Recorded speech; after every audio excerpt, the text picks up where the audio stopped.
This is so strange. After taking his top off, Zik scanned his entire body. Toned muscles outlined and shaped his entire form, but they weren't even close to the muscles he had gained as the Demon Lord during those days. He had pushed his body to its utmost limits. Even the huge scar on his back that was as big as the world map was gone. Zik sat on the bed and organized his thoughts. I'm sure that after I fought that jerk, Glenn Zennard, I also lost to his companions and was on the verge of death. No, it was funny to even say that he had been on the verge of death.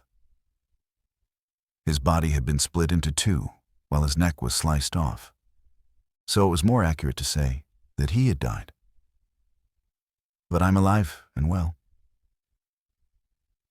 Moreover, as if he had actually gone back in time, he was younger too. It's not a dream. He had checked multiple times already. His cheeks still stung from slapping himself so many times. Zik tried to recall what happened right before his death. After losing to Glenn and his companions, I had to listen to that jerk's rambling. Then, as if he had realized something, his eyes shone. I pierced that guy Glenn with the key that distorts destiny. Is it because of that? He thought that it was a magical tool that only changed the future of the person it pierced. But looking at his situation right now, it was the only thing he could think of. Where did I get that? Zik's expression hardened. I don't remember. It wasn't only the location. He didn't remember the time or place he found the item, nor did he remember when he had placed the object into his index finger. There wasn't any information about the key that distorts destiny in his brain. He was only aware that the magical tool was stuck in his finger before he realized it.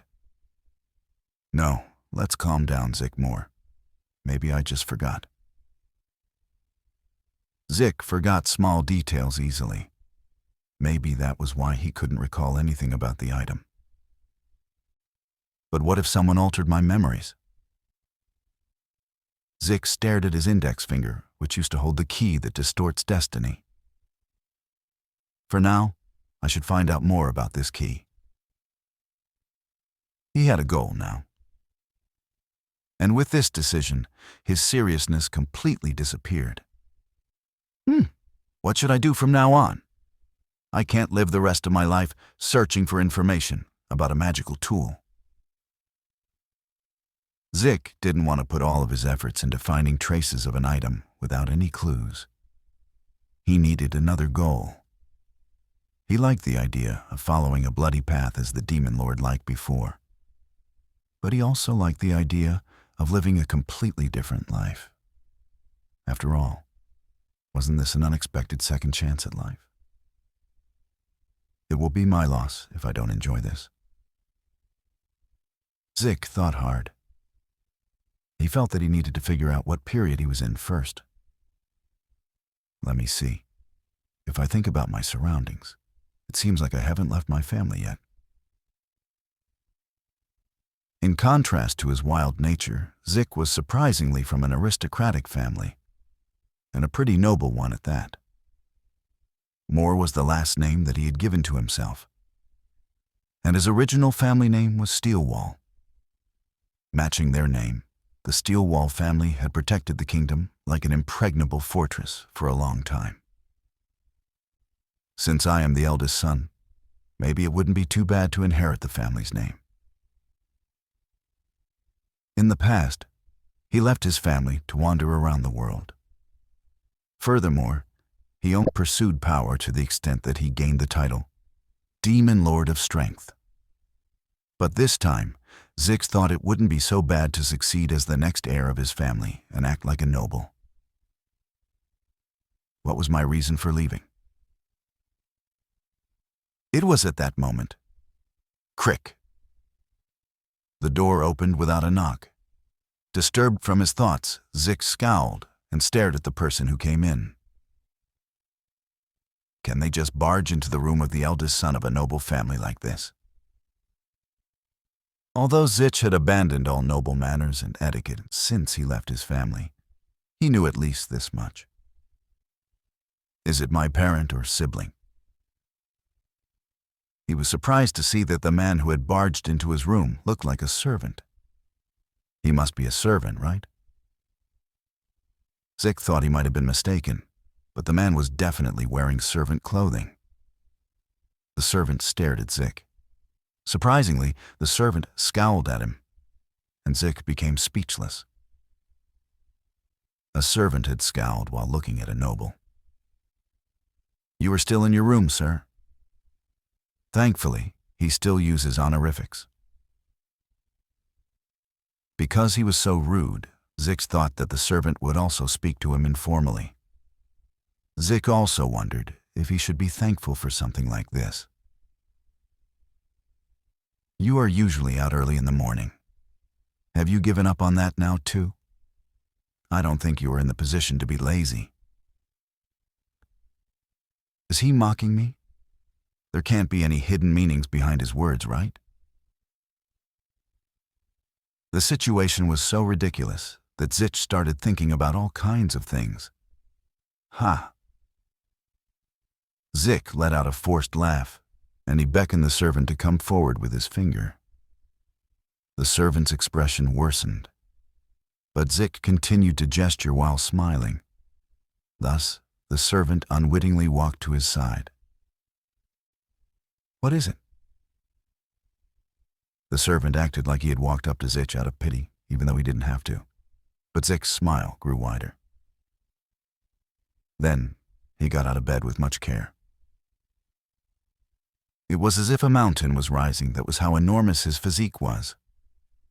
Zich was a head and a half taller than the servant, and even though a normal servant would have been intimidated by the difference in their physiques, the servant continued to glare at Zich. Zich didn't say anything for a while, and looked down at the servant. "You called me. Why aren't you saying anything?" The servant was complaining when punch. Zich's fist flew out. The moment it contacted the servant's cheek, a loud sound rang out. "Ah!" Clatter.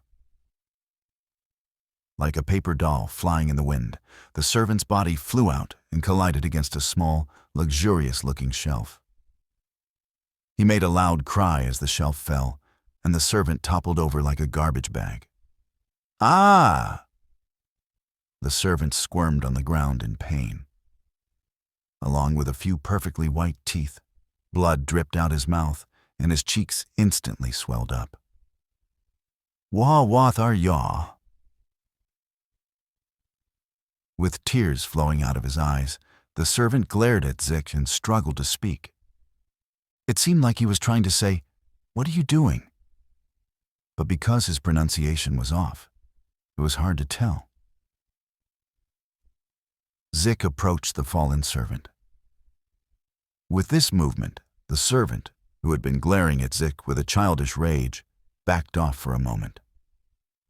The smile on Zich's face was gone. It was replaced by a murderous intent that was colder than the northern winter winds. Zich raised his foot. "Ma madame want a proof?" Crunch. "Urga!" Zich began to step on the servant relentlessly. The servant seemed like he was trying to say something along the lines of, "Madam won't approve." But this didn't matter to Zich. He continued to step on the servant without mercy. The servant, who had been busy shouting as if he had someone strong backing him, was now filled with terror before Zich, who was like an expressionless machine with the sole purpose of stepping on the servant. Even the thought, "He won't really kill me, right?" had changed into, "He will really kill me at this rate." Sorry. With swollen lips, the servant begged for forgiveness. Drop. Zich stopped his kicking.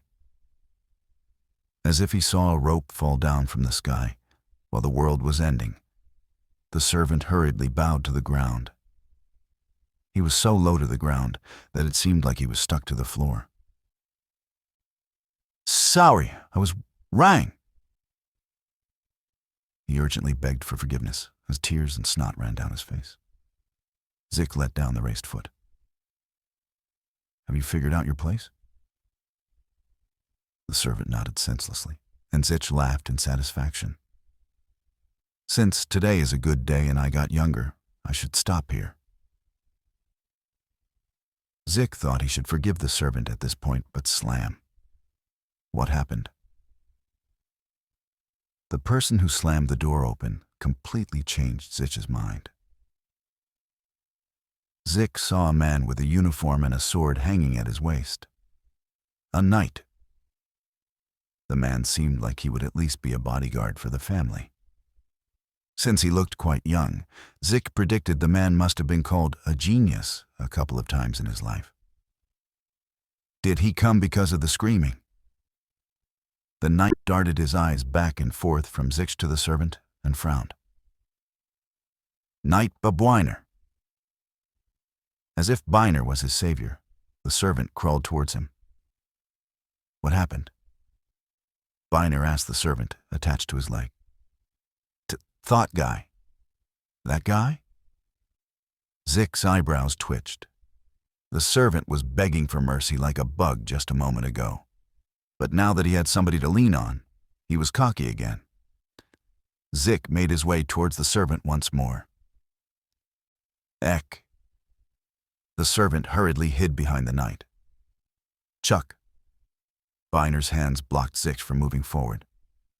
"What are you doing?" "What?" "The way this bastard talks."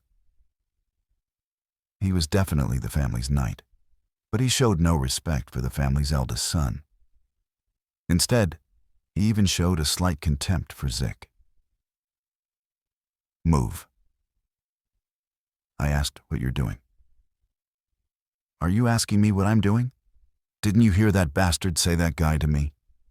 Isn't the way he talks too cheeky for a lowly servant addressing the family's eldest son?" Zik's reason was clear. A bad-tempered noble would have cut off the servant's tongue already. Biner should have known this as well, but he still didn't move from his spot. "I will take care of this." "No need. I will educate him personally." "Zaid, I will take of it." Zik stared at the knight and saw the servant rise behind him. Even while he was in pain, the servant was smiling. It was as if he was taunting Zik. "What are you going to do now?" "I thought of this before, but you are cheeky as well."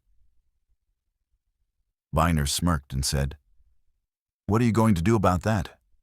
Are you going to beat me up too?" "Nothing is stopping me. A bastard who fails to recognize his own master will submit if you beat him enough times."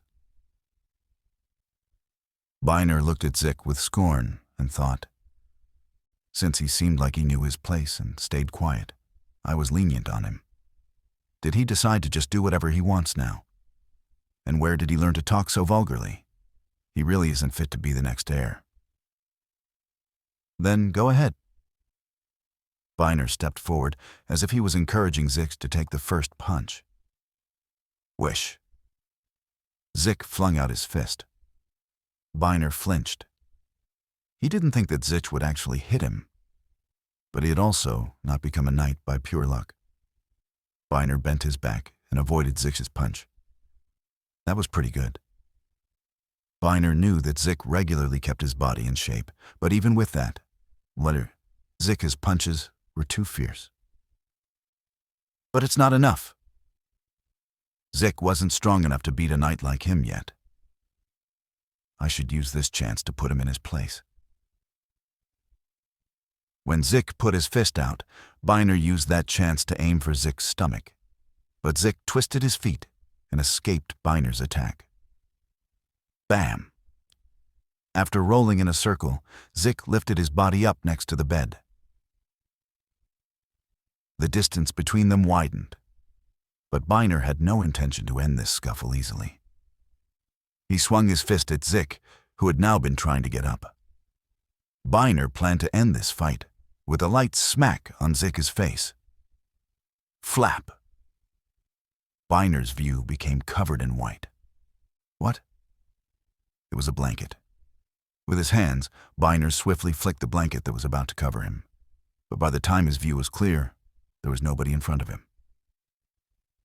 "Sir Byner, behind." With the servant's urgent voice, Byner quickly turned his back. Crash. Ugh. Byner felt a great shock on the back of his head. Thud. Byner fell to the floor. Beautiful flowers, water, and vase shards scattered around his bleeding head. Skills aren't everything, you bastard. After planting a vase on top of Byner's head, Zik spouted insults at him. The younger the opponent was, the weaker they were to irregular attacks. Dickhead.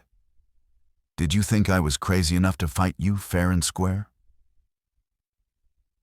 Even if he had been once called the Demon Lord of Strength, in his current situation, there was no way he could fight a knight head-on.